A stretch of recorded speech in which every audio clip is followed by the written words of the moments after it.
Dans l'application 8, nous allons manipuler un autre type de variable, donc un autre type de valeur qui est les listes. Donc les listes, c'est des conteneurs qui regroupent des variables, des valeurs de type différents. Donc c'est une notion complètement différente des listes chaînées que vous avez déjà vues en algorithmique. C'est beaucoup plus proche au vecteur. Enfin, la liste ressemble à un vecteur, sauf que les vecteurs contiennent des valeurs du même type, alors que les listes contiennent des valeurs de types différents. Donc, on retrouve des entiers, des réels, des chaînes de caractères, d'autres listes. Donc, elle peut imbriquer plusieurs listes. Revenons à l'énoncé de l'application 8. Donc, on nous demande de créer deux listes. Donc, liste 1 et liste 2. Donc, liste 1 contient trois euh, valeurs, 1 ou bien trois éléments, donc trois entiers, 1, 2 et 3. Et la liste 2 contient un seul élément, donc la chaîne de caractères Viva Python. Donc, la question d'après, on nous demande de créer une nouvelle liste, donc liste 3 qui est liste 1 plus liste 2, puis créer une autre liste, donc liste 4 qui est liste 1, liste 2, mais cette fois-ci dans dans une liste. Donc, quand j'exécute, voilà, je vois que la liste 3, donc dans la liste 3, on a fait liste 1 plus liste 2, donc on a concaténé les éléments de la liste 1 avec l'élément de la liste 2. Donc, on a obtenu une seule liste contenant 4 éléments.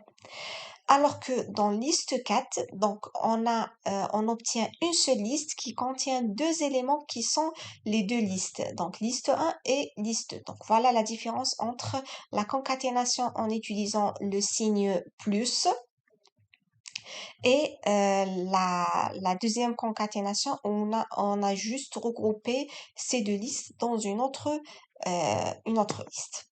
Donc, la question d'après, on demande de calculer les longueurs des quatre listes. Donc, je vais faire des print, len, et on écrit le nom de la variable. Donc, pour calculer le nombre d'éléments d'une liste, on utilise la fonction len qu'on a déjà utilisée pour calculer le nombre de caractères dans une chaîne de caractères.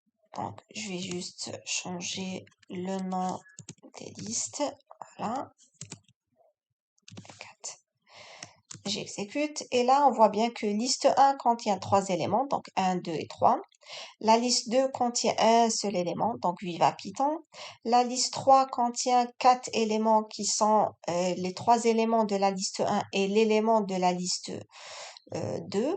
Et la liste 4 contient deux éléments qui sont les deux listes, donc liste 1 et liste 2. Donc la question d'après, on nous demande d'afficher l'élément Viva Python des listes, liste 3 et liste 4. Donc, pour accéder à l'élément Viva Python de liste 3 et liste 4, on doit préciser sa position. Donc, pour l'afficher à partir de la liste 3, donc on fait print liste 3. Et entre crochets, on doit mettre la position de Viva Python. Donc, dans liste 3, sa position est la dernière. Donc, bien sûr, on commence à compter à partir de 0. C'est-à-dire que 1, c'est la position 0, 2 est dans la position 1, 3 est dans la position 2 et Viva Python est dans la position 3. C'est-à-dire, je mets 3. Voilà. Donc, j'exécute et là, il m'affiche Viva Python. Maintenant, à partir de la liste 4, donc la même chose, je vais faire un print. Cette fois-ci, je vais mettre liste 4 et je vais voir la position. Donc, par rapport aux listes 4, donc Viva Python, liste 4 a deux éléments, donc la liste 1 et la liste 2. C'est-à-dire que Viva Python est dans la deuxième position, qui est 1. Donc, on a dit qu'on commence à compter à partir de 0. Donc, la première liste est dans la position 0 et la deuxième liste est dans la position 1. Donc, quand j'exécute, Il m'affiche Viva Python, mais il m'affiche dans des crochets, c'est-à-dire il m'affiche toute la liste.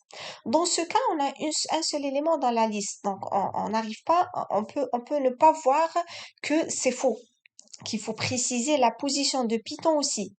Mais vu qu'on a un seul élément, donc ça prête à confusion. Donc, quand on met liste 4 position 1, il nous a affiché toute la liste. Donc, si on avait un deuxième élément dans cette liste, il aurait affiché même cet élément. Donc, pour remédier à cela, c'est-à-dire pour afficher Viva Python sans les crochets, on doit préciser la position de Viva Python dans cette deuxième liste. C'est-à-dire qu'on doit ajouter un deuxième crochet contenant la position de Viva Python qui est la position 0 parce qu'il est dans le seul élément, donc il est dans la première position. Donc quand j'exécute là, je vois bien que j'arrive à accéder à Viva Python dans la liste 4 sans les crochets, c'est-à-dire j'arrive à accéder à l'élément Viva Python. Donc, pour la dernière question de l'application, on nous demande d'afficher des listes 3 et 4, le caractère P, donc uniquement le caractère P.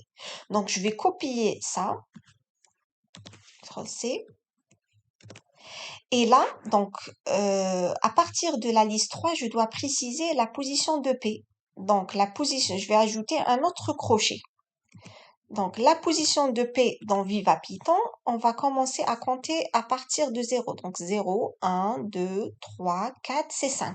Voilà, 5. Donc, quand j'exécute, je vois bien qu'il m'affiche le P. Donc, je vais faire la même chose pour la deuxième.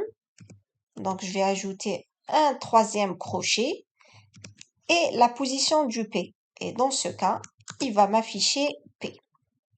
Donc, pour accéder à des éléments dans les listes, il faut préciser la position de l'élément dans la liste principale, puis la position de cet élément dans la liste qui est imbriquée, donc la deuxième liste, et puis sa position dans la chaîne de caractères. C'est pour ça qu'on a utilisé 3 crochets. Donc, on peut aller à 4 crochets, 5 crochets, tout dépend le cas qu'on nous a donné dans les applications. J'espère que c'est clair.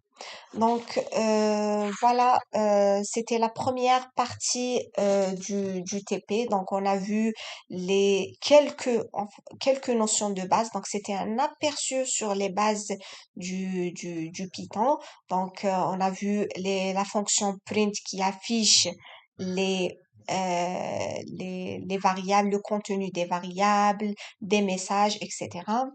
On a vu la fonction type qui affiche le type de la variable. Donc, en parlant de variables, donc on a vu quelques types de variables. Donc, on a vu les entiers int, les réels float, les caractères et les chaînes de caractères str et les listes. Euh, il y a beaucoup d'autres, il y a plusieurs types de variables qu'on n'a pas vues. Par exemple, il y a les dictionnaires, il y a les tuples, il y a les collections, donc il y a beaucoup d'autres. Euh, donc, on verra au fur et à mesure, dès qu'on aura besoin d'un autre type de variable, on va voir sa syntaxe et ses propriétés.